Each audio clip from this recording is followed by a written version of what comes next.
Welcome to Prajasm Foundation. This is our special series on the current events जिसको हम cover कर रहे हैं और अभी एक और मेजर अनाउंसमेंट जो पिछले दिनों हुआ and that is the election to the office of the president. अब इस साल हमारे देश में प्रेसिडेंशियल इलेक्शंस होने हैं और we are going to get the new president this year. और हमारे लिए एज एन कॉम्पिटिटिव एग्ज़ाम्स ज़रूरी है समझना कि प्रेसिडेंट के इलेक्शन का प्रोसीजर और उससे रिलेटेड कॉन्स्टिट्यूशनल प्रोविजंस क्या होते हैं। स्टार्टिंग विद दिस कि हमारा जो अभी जो प्रेसिडेंट हैं, president of India Shri Ramnath Kovind, उनका जो टेन्योर है वो इस साल जुलाई 2022 में ख़त्म होगा और यही वो समय होगा जब 16th president to the republic of India will take his charge. Fine. और इसके लिए अब हमारे इलेक्शन होने हैं। इलेक्शन कमीशन ने जो डेट दी है इट इज़ ऑफ 18 जुलाई को वोटिंग होगी और 21 जुलाई को जो है वो इलेक्शन का रिज़ल्ट आएगा। फाइन। अब इलेक्शन होता कैसे है? सब पहला सवाल ये है कि प्रेसिडेंशियल इलेक्शन जो है वो होता कैसे है। प्रेसिडेंशियल इलेक्शन सबसे पहले it is through an electoral college system, जहाँ जो हमारे नेशनल और स्टेट लेवल के लॉ मेकर्स हैं। अब यहाँ पर आपको समझना होगा कि ये कौन है। हमारे होंगे ये इलेक्टेड एमपीज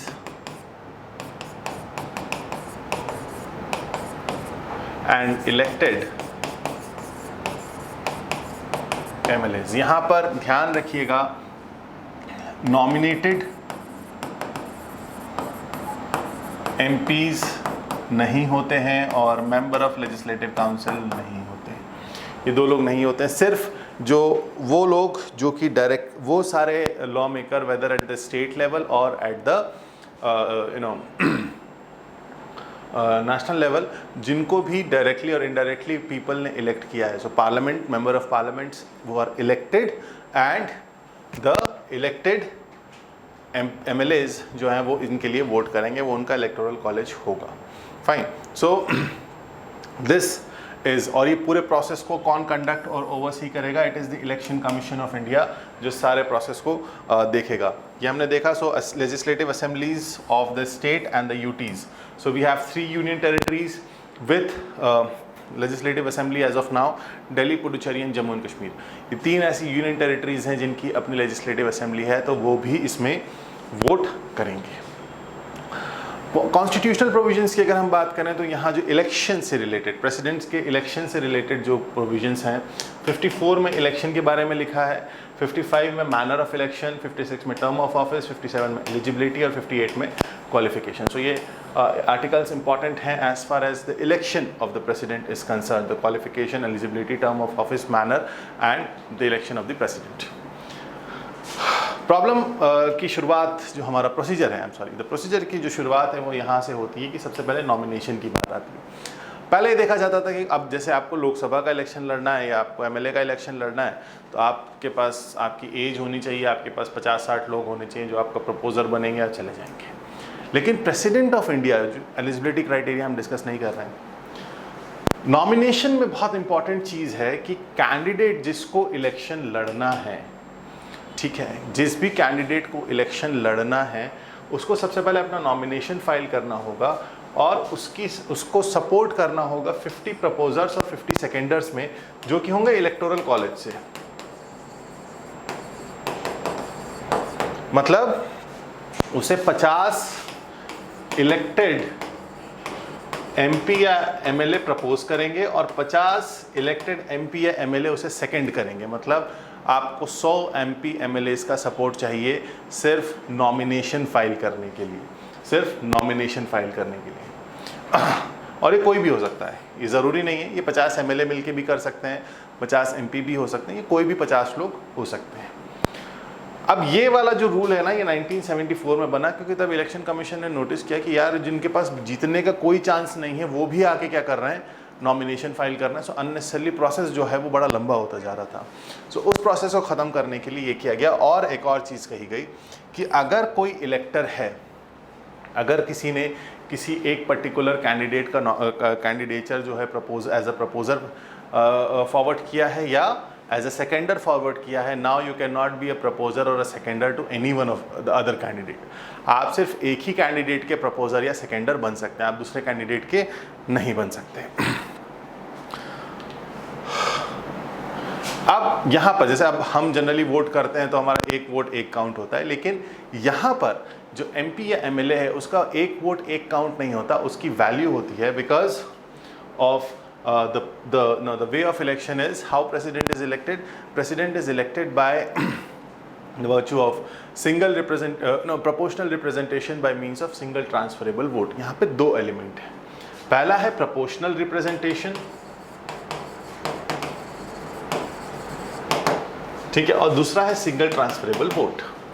प्रोपोर्शनल रिप्रेजेंटेशन का मतलब यह है कि किसी भी कैंडिडेट, किसी भी इलेक्टर का वोट, चाहे वो एमपी का वोट हो चाहे वो एमएलए का वोट हो, अगर वो प्रेसिडेंट के लिए है तो वो वोट एज वन काउंट नहीं होगा, उस पर एक वैल्यू होगी depending on the set of population that has been represented by him. For example,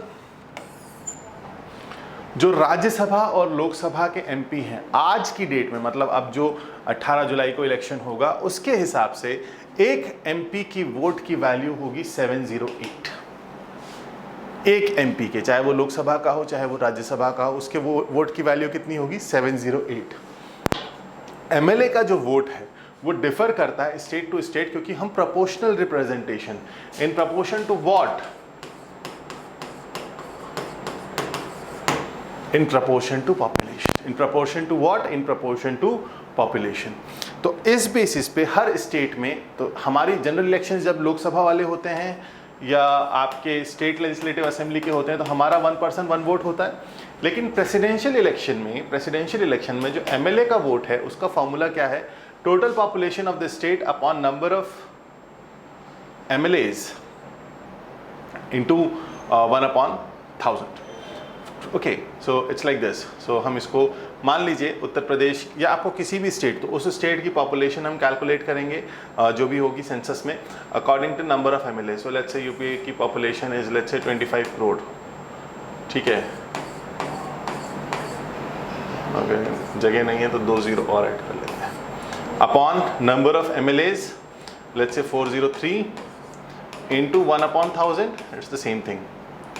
सो यहाँ पर जो वैल्यू आएगी वो लगभग उत्तर प्रदेश की आती है 208, क्योंकि उत्तर प्रदेश की पॉपुलेशन सबसे ज़्यादा है तो उसके वोट की वैल्यू इतनी आएगी। अरुणाचल प्रदेश की वोट की वैल्यू आती है 8, जैसे राजस्थान बड़ा स्टेट है तो 129, महाराष्ट्र की पॉपुलेशन ज़्यादा है तो 175, फाइन, तमिलनाडु की 176। तो ये जो चेंज हो रही है वैल्यू ऑफ पॉपुलेशन, वो किस बेसिस पे चेंज हो रही है? वो इस बेसिस पे चेंज हो रही है कि किसी भी स्टेट का, अब देखिए ना ये जो ये ग्रे स्टेट्स हैं ये वाले, यहाँ तो इनकी क्योंकि यहाँ पॉपुलेशन ही नहीं है इतनी। अरुणाचल प्रदेश की population is somewhere around 17 lakhs in total and they are having 60 MLAs। So 17 lakhs को 17 1 2 3 4 5 अपॉन 60 MLAs, लेट्स से 18 कर लेते हैं, कैलकुलेशन ईजी हो जाएगा, अपॉन 1/1000। सो वो 1/1000, so this will be how much? 1 3 1 2 3 4 6/18। सो यहाँ पॉपुलेशन की वैल्यू हो जाएगी 30। अभी 8 इसलिए है क्योंकि what we are using is 1971 population. अभी हम इसको कैलकुलेट करने के लिए जो वैल्यू यूज़ कर रहे हैं वो कौन सी सेंसस यूज़ कर रहे हैं? हम 1971 का सेंसस यूज़ कर रहे हैं, ध्यान रखिएगा। तो population of the state 1971 census के हिसाब से, इसको आपको ध्यान रखना है। अब क्या होगा, ऐसे ही हर स्टेट के वैल्यू आएगी। तो उत्तर प्रदेश के टोटल कितने हो गए? मान लीजिए 208 हैं इंटू 403, तो हमें यहाँ पर टोटल वैल्यू ऑफ वोट्स मिल जाएगी यूपी की। ऐसे ही हमें उत्तराखंड में 64 इंटू 60, ऐसे ही आप महाराष्ट्र का देखोगे तो 240 है। तो अकॉर्डिंगली सारे एमएलएज के वोट का क्या करेंगे हम? सारे एमएलएज के वोट को हम यहाँ पे टोटल करेंगे और total number of elected MPs, मतलब हमारे पास एक एक्स वैल्यू आ जाएगी, मींस सारे स्टेट के सारे एमएलएज का वोट ऐड करेंगे तो एक वैल्यू मिलेगी, upon total number of MPs. Total number of MPs कितने हैं? 543 प्लस 235। तो उस बेसिस पे एक एमपी के वोट की वैल्यू आएगी 708। अब इस वोट के वैल्यू पर वोटिंग होगी। मान लीजिए 3 कैंडिडेट होते हैं, 3 कैंडिडेट। अब तो ये हुआ प्रोपोर्शनल रिप्रेजेंटेशन, मतलब जो एमएलए या एमपी को जो वोट की वैल्यू मिली है वो उस बेसिस पे मिली है कि उनकी पॉपुलेशन कितनी है। तो ये बात हुआ प्रोपोर्शनल रिप्रेजेंटेशन का। अगर हम सिंगल ट्रांसफरेबल वोट की बात करते हैं तो मान लीजिए 3 कैंडिडेट्स हैं, A, B, C। Her MLA या एमपी सीक्रेट बैलेट से वोट करेगा, सीक्रेट बैलेट से वोट करेगा, और कंपल्शन नहीं है लेकिन प्रेफरेंस में वोट देगा। कोई ए को पहला प्रेफरेंस देगा, कोई बी को पहला प्रेफरेंस देगा, एंड सो ऑन। और यहाँ पे वोटिंग हो जाएगी, उसके बाद होगी काउंटिंग। काउंटिंग में वोट तब तक डलेगा, काउंटिंग जैसे मान लीजिए हमारे पास 3 कैंडिडेट्स हैं, ए, बी, सी, हमारे पास 3 कैंडिडेट्स हैं। अब काउंटिंग चलेगी, सबसे पहले काउंट होंगे राउंड 1। राउंड 1 में काउंटिंग होगी, और हम यहाँ पर फर्स्ट पास द पोस्ट नहीं मानते हैं, हम यहाँ पर फर्स्ट पास द पोस्ट नहीं मानते, हम मानते हैं कि 50% + 1, कि किसी को भी जीतने के लिए इतने नंबर ऑफ वैल्यू वोट्स, मतलब वो जो 708 और वो सारे वैल्यू वोट्स चाहिए, कितने, 50% + 1 टोटल एमएलएज और एमपी मिला के। सो राउंड 1 की काउंटिंग होगी, और राउंड 1 में काउंट होगा फर्स्ट प्रेफरेंस। ठीक है, अब मान लीजिए फर्स्ट प्रेफरेंस के बेसिस पे कैंडिडेट ए को मिलते हैं 32% वोट, कैंडिडेट बी को मिलते हैं 45% वोट, और बचा हुआ वोट कितना हो गया, दैट इज 8, 18 एंड 5, 23% वोट जो है वो मिलता है कैंडिडेट सी को। अब इस सिचुएशन में क्या हो गया, किसी भी कैंडिडेट को 50% वोट नहीं मिला है, तो हम क्या करेंगे, हम जाएंगे राउंड 2 में।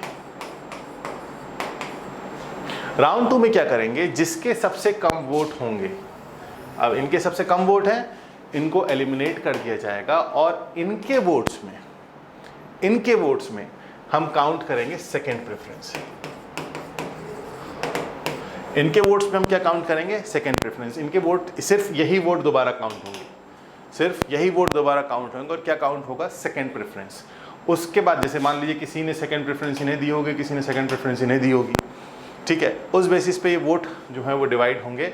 और मान लीजिए उसके बाद ये चेंज हो जाता है, या लेट्स से, सो उसके सेकेंड राउंड के बाद ए को मिल जाते हैं मान लीजिए 45% वोट, और बी को मिल जाते हैं 55% vote, B will be declared as winner.